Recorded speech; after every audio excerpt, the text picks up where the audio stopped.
Și uitați, aici e locația unde ar trebui să coborâm. Hai că cobor numai un pic aici. Și după aia mergem să vedem dacă e moale sau nu. Nu, aici e moale, uite-te, vezi că e pădure. Uite-te aici. E argilă din asta galbenă. Aici da, cu 4x4 urci, da. Cu duba simplă. Și n-avem drone, acum să filmăm, ce fain era să se vadă tot. Da, o să fie iar o cheltuială și cu aia. Nu știu când, momentan nu am bani. Vedem, mai la primăvară. Am intrat pe ceva drum în dreapta, care pare bun, dar nu știm unde duce.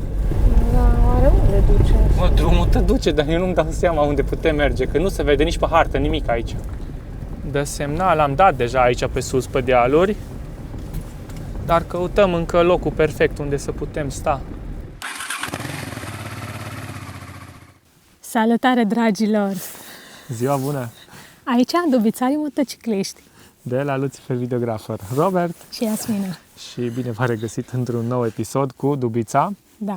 De data asta suntem tot aici pe lângă casă, în județul Arad, la barajul Tauț. Uitați-l aici în spate. Și chiar am vrut să vă întreb că în toată țara e povestea asta cu golirea apei din majoritatea barajelor din țară. Aveți idee ce se petrece? Foarte ciudat. Apa trebuia să fie până aici sus undeva. Astăzi avem o zi faină de februarie deja, data de 8, cred că. 7 sau 8? 7. Cred că 7. Negociem. Soare, avem vreo 5 grade, maxima e de vreo 7 astăzi, minima undeva la vreo minus 4-5. Am vrut să repetăm povestea cu Dubița, aici la lacul Tauț, pentru că acum 2-3 ani am fost aici cu motorul și tot în februarie am stat la minus 5 grade, cred că, nu? Sau minus 2? Minus 2 minus 2. Am testat ceva staj de dormit și ne-au venit atunci Da. pentru camping și am fost undeva în zona aia acolo, în pădure. O să și mergem imediat, să luăm Dubița. E asfalt doar aici pe baraj, după care e neasfaltat. Partea bună e că noi sperăm să putem coborî acolo unde am fost data trecută cu motocicleta, pentru că nu mai ploua de vreo săptămână. Ați văzut ultima noastră ieșire cu Dubița la lacul Surduc? A fost un realmente eșec, pentru că ne-am dus după ploi. Și o fost noroi de era să nu mai ieșim din zona aia. Și acum o să mergem să vedem cum se prezintă partea de noroi, de pădure, de chestii din astea. Haideți cu noi! Haideți! Na, dragilor, cadre cu dronița, Nema. Când o fi alta. Deja și tura trecută mi-a făcut figura asta. Începe gimbal-ul să... Nu știu, îmi zice gimbal stack, dar el de fapt își face treaba. Deci hai să vedem. Pornim drona. Începe să-și facă dansul. Vedeți că face. Într-o parte, în alta. Și când ajunge pe drept, începe să facă stânga-dreapta și la un moment dat îmi zice gimbal stack. Și nu mai face, uite așa, stânga-dreapta nu mai vine după mine. Cu toate că, uite, ea merge. Am încercat, dar am suflat în ea asta, dar nu. Nu știu exact ce s-a întâmplat. Ideea e că e din 2019 drona asta la mine. Am luat-o de nouă. E un DJI Mini, varianta aia prima. Și am filmat cu ea și fotografiat la evenimente, la nunți, botezuri, concedii moto, concursuri, off-road, jeep-uri, tot ce poți să-ți imaginezi am făcut cu ea. Sute de ore de zbor. Doar că, uite că gimbal-ul nu mai vrea.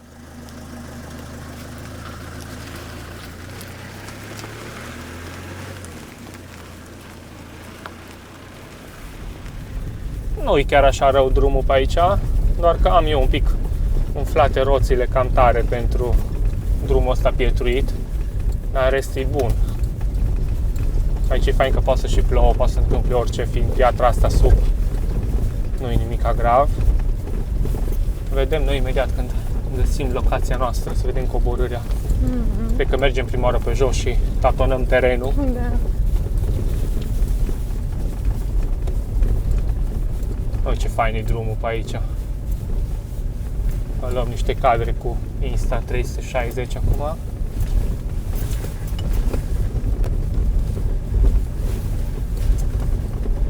Cum se vede printre pomi pe aici cât e desecat tot lacul. Hai că așa încetuți merge treaba. Și uitați, aici îi locația unde ar trebui să coborâm.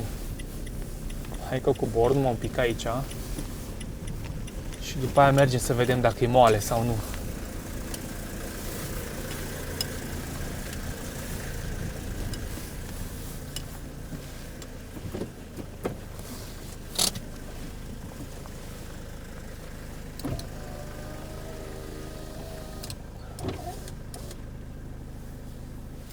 Dacă nu putem coborî mai mult, atunci o să stăm undeva în zona asta în caz de ceva.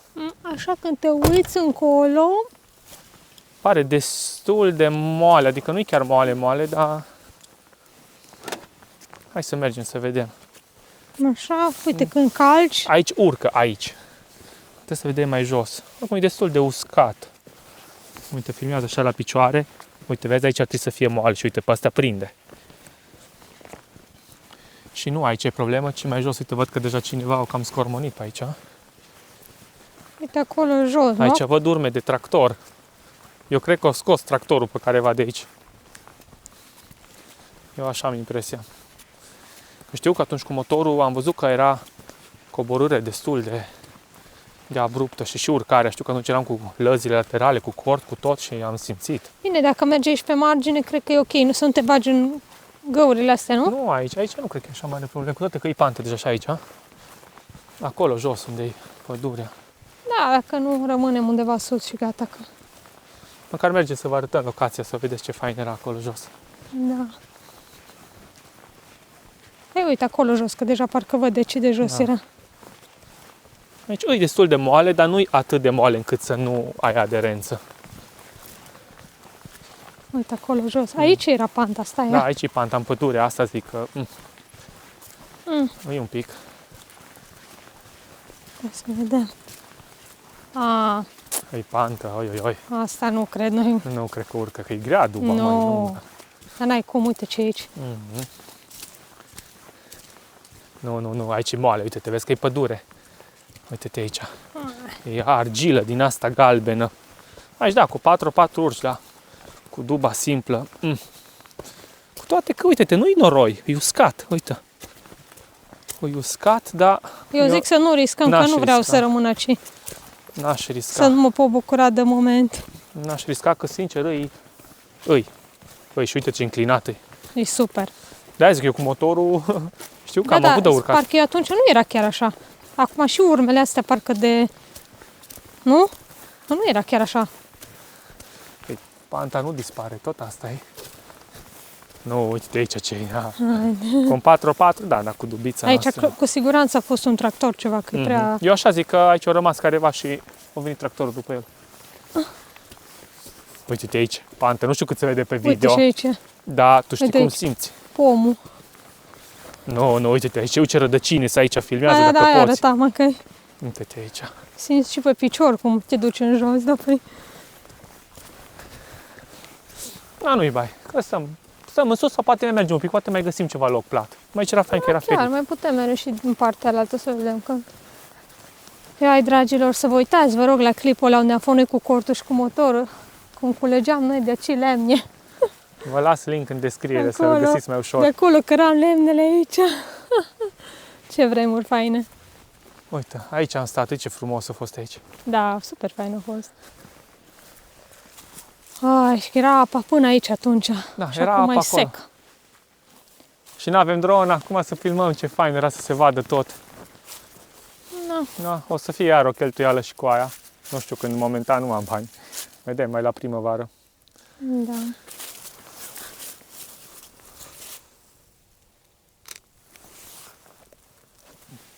Uite, pe urcare, vedeți mai bine ce nebunie e aici. Rădăcini și tot felul de anomalități. Bine, era fain, ți mi-ar fi plăcut, da? Găsim noi alt loc undeva. Și am decis să mergem mai departe, să vedem dacă găsim ceva mai ok. Dacă nu, revenim aici.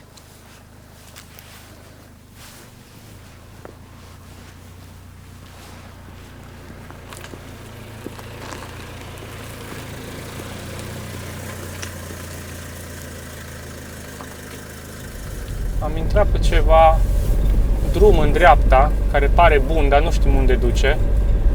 Sau dacă avem semnal. Sau dacă are capăt, sau ajungem la cineva, nu știu ce e aici.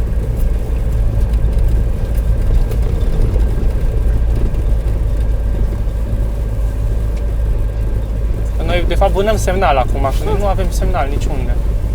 Acolo de unde am plecat, acolo eu am avut. Dar uite ce fain e drumul ăsta, nu știu unde duce, undeva sus. Clar că sus trebuie să fie semnal. Și trebuie găsim un loc unde să ne înfigem, să dormim una.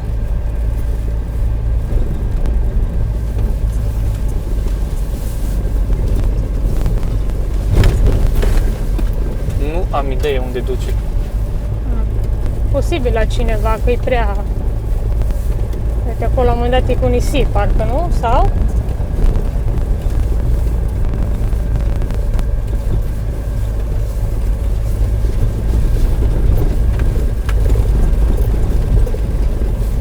A întreținut drumul, uite.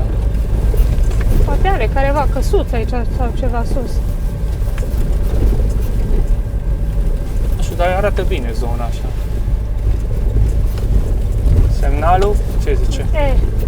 La mine încă nimic. Orange are un pic, Digi nu are deloc. Da, oare unde duce? Mă, drumul te duce, dar eu nu-mi dau seama unde putem merge, că nu se vede nici pe hartă nimic aici. Având în vedere că e întreținut, așa că și gardul ăsta, că e electric, eu zic că e clar.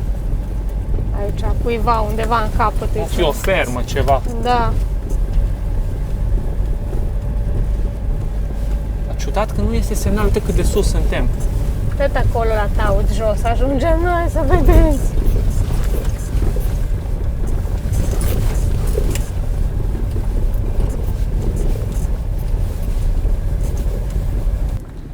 De semnal am dat deja aici pe sus, pe dealuri. Dar căutăm încă locul perfect unde să putem sta. Am găsit un loc, acum încerc să vă filmez, undeva fix în spate, în zona aia acolo, la vreo 300 de metri înapoi. Era un loc unde am fi putut sta, dar drumul ăsta e prea fain ca să nu continuăm pe el, să vedem unde duce. Uitați-vă și voi cât e de interesant. Se vede clar că e întreținut de cineva și că se tasează și se duce pământ și nisip constant. Ne întoarcem pentru că am verificat pe hartă și drumul acesta duce lângă lac la o proprietate privată care am văzut-o de pe baraj. N-are rost să mergem la om în curte, cum s-ar spune. Ne întoarcem și stăm acolo sus, unde se vede fain peisajul cu dealul, cu tot. E perfect pentru o noapte și nu deranjăm pe nimeni și nici noi nu suntem deranjați.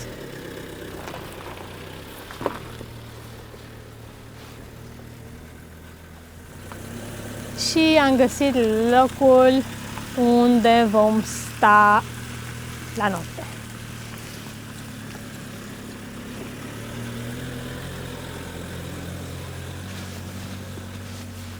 Frumos. Și vremea e faină.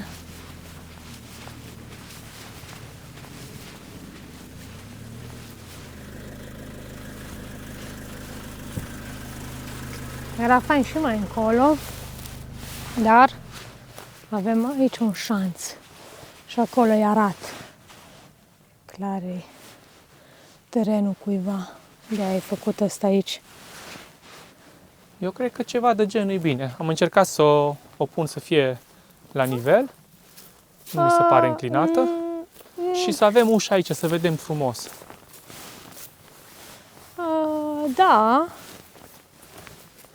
Ia verific în spate cum îi stă, bine? Bine, dacă m-ai fi întrebat pe mine, eu aș fi stat acolo. Da, e ok și aici. Au căzut toate de pe masă. Tot ce am avut, șervețele, cabluri, telecomandă, prinderi. Drumul ăsta. Da, las, că bine. Avem lapumă nouă față de lapumă nouă. Nu mai cărăm de sus. Hai să și deschidem în spate ca să se aerisească un pic și... Da. Dragilor, știți ce vrem să facem astăzi? Da, Să testăm. Am primit de la prietenul nostru de la Mihai Viorel împrumut acest panou solar de la Vevor și l-a comandat el din, nu știu de unde vin, Cehia sau Slovacia, tot în curg, de 200 de W, are 4 panouri din astea și am zis că facem o probă, să vedem că și noi trebuie să ne cumpărăm ceva în primăvară. Și ce am mai primit de la el, să vă arătăm când începem să facem de mâncare. O plită din aia faină pe aragaz. De fapt, aragaz, nu-i plită, că e cu butelie din aia tip spray. Să putem face mâncare faină, putem face grătărele la tigaie, paste, alea. Da, astăzi ce facem? Ce facem? Hai să încercăm să punem panou Astăzi deja la facem soare. burger. Hai că dacă tot îs la nivelul ăsta, uite așa, îl deschidem. Uite așa, are un stai.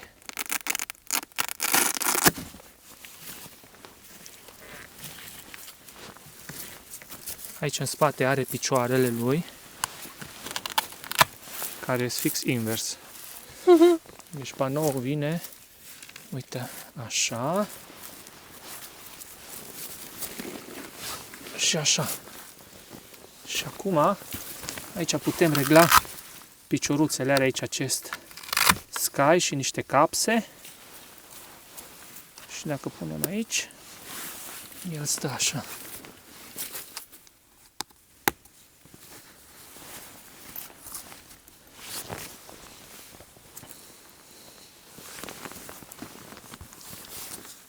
Hai că am zis că nu vă mai țin în suspans. E folosit, dar e de calitate, e fain. Cum se numește oare? Ia, Bistro Activ Camping Gaz. O butelie din asta. Și fain că e ochiul mare. Când folosești la Primus, e doar ochiul la mic și încălzește strict mijlocul. Și e mai iurea. Asta e mult mai practic la oale mai mari. Dar mai stăm până facem ceva de mâncare.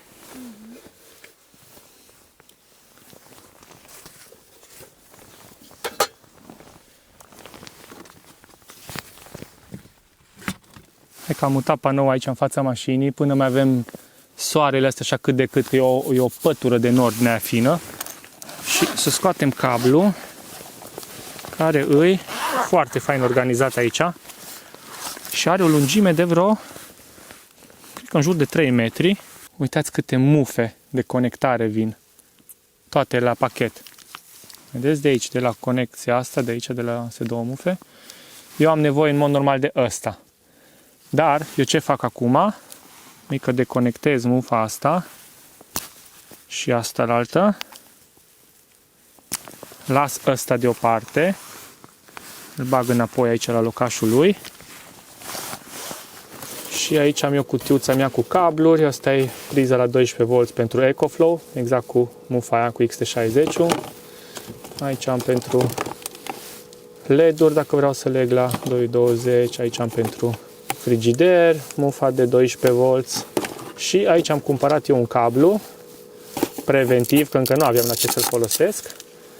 Tot așa de 3 metri, cu mufa asta XT60 și cu cele două MC4 care vin conectate la panou și atunci în total am 6 metri de cablu. Hai să conectăm și să vedem cum face treabă pe soarele ăsta.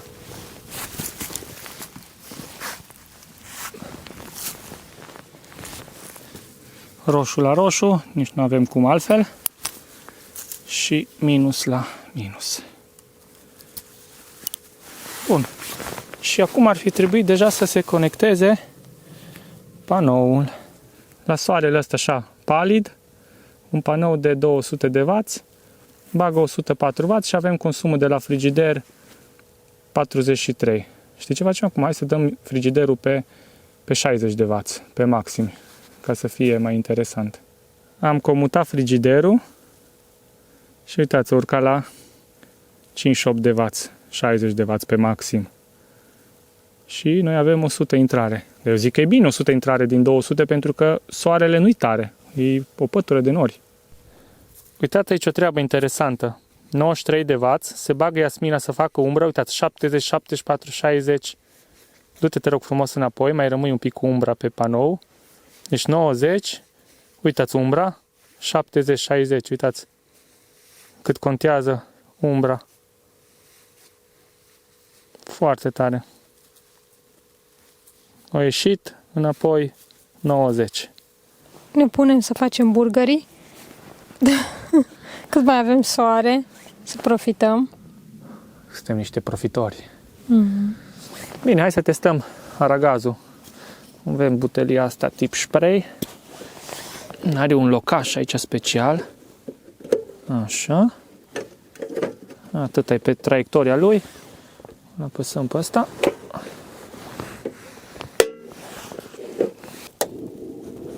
O luat-o din prima. Trebuie un pic ținut până se încălzește aici. Gata. Oare să facem până la urmă 2 burgeri sau 4? Că eu parcă carnea asta, fiind așa groasă, aș mai împărți o dată în două. Că se și face mai bine. Să vreau să pun un pic de unt din asta de bivoliță.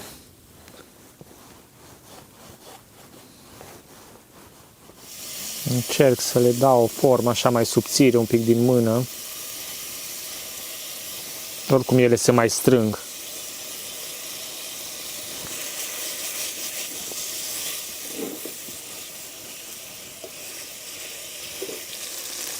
Hai să facem prima tentativă de întoarcere a cărnii.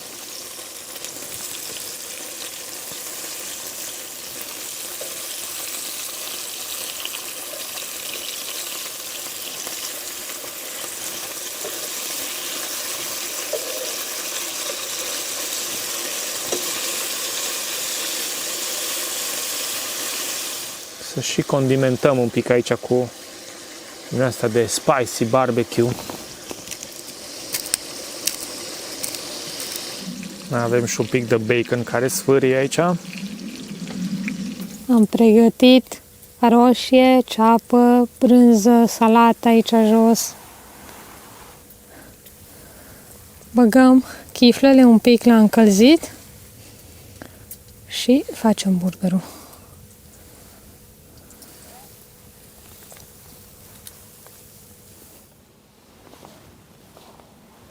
Și ăsta e primul. Fără sosuri, fără nimic. Hai să vedem ce am. Ai uitat să pui salata.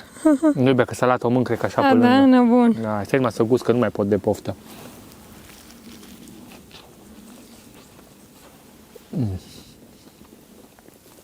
Tura 2.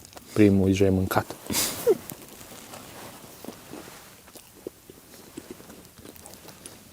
Fain să simte bucățica de bacon. Pentru extra ceapă, doar mușcăm.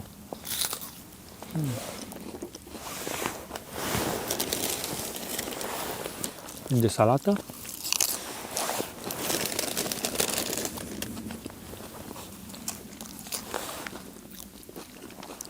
A venit timpul. Ia, uite ce avem aici. Hop, hop, hop, hop. Tigaie. Hai, da. Hai da. Clătitele a pus. N-am brichetă. Dragilor, noi ne distrăm acum la faza cu clătitele. Nu mai merge aragazul. A trecut la primul. Dai cap.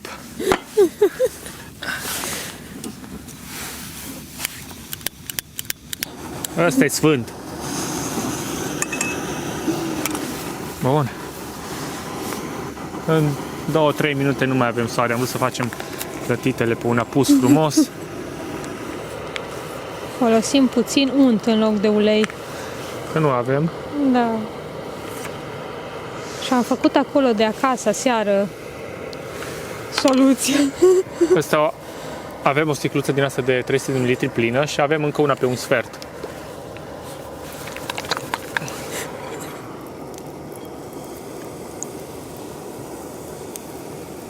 Asta prima de test mereu și cred că e un pic și groasă. De aici cred că încă una mai iasă. Prima întoarcere la prima clătită de test.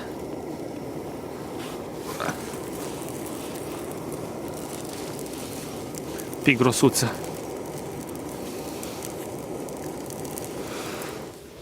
Am pus a doua clătită la făcut, între timp Iasmina își pune un pic de gem, de fapt ce era, majun de prune. Și ce era, zahăr vanilat acolo? Da, un pic așa de aromă.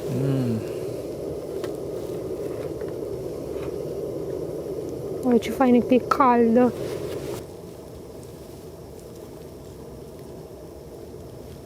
E mulă. Între timp, soarele a dispărut, s-a lăsat frigul, în mașină deja am dat drumul la căldură. Încheiem ziua cu acest apus superb. Mai avem de făcut vreo 2-3 clătite, ne băgăm în mașină și Da, eu cred că mai editez un pic ceva, copiez materialele de pe ziua de astăzi. Deja ne foarte frig aici afară, dar nu pot să le fac astea înăuntru, că fac și miros de gaz și abur și tot felul. dragilor, nu uitați să ne dați un like, comment, subscribe și ne vedem Mâine. Mai stăm o noapte, ne schimbăm locația mâine. Exact. Și buy me a coffee, cumpărați-mă cafea. Mulțumesc! Ne Ciao. vedem dimineața în episodul următor. Ciao! Ciao, ciao!